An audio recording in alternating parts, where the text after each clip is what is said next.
2 Samuel.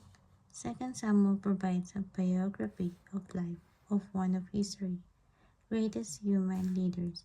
God called and appointed King David, a man of unremarkable pedigree, to lead the nation of Israel following Saul's extent but ultimately failed reign. David inherited a fractured nation that undercuts direction. He built into a prominent, powerful, united nation. The Book of 2 Samuel, like most political biographies, describe the character traits that enabled David to lead the people. Traits such as his courage, faith, daily reliance on God, and wisdom.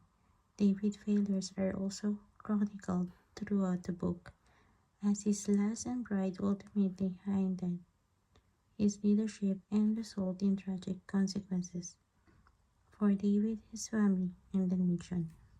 2 Samuel describes the time from the death of Saul to the latter part of David's reign. With God's leading, David united the people and led his young nation to become a military power able to dominate the other, much more established nation as his day. After capturing the Jebusite fortress of Jerusalem, David made his fortified city the capital of the nation and organized Israel worship of God at his key location. From there, David led the people to drive out the inhabitants of the land and of all the surrounding region.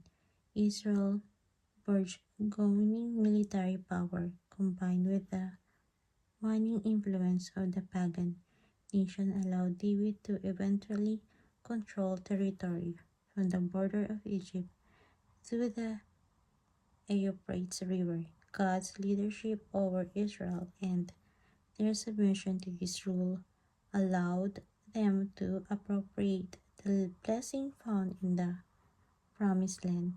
God had not only proven faithful to give them the land, but he also was faithful to provide his promised blessing for their obedience.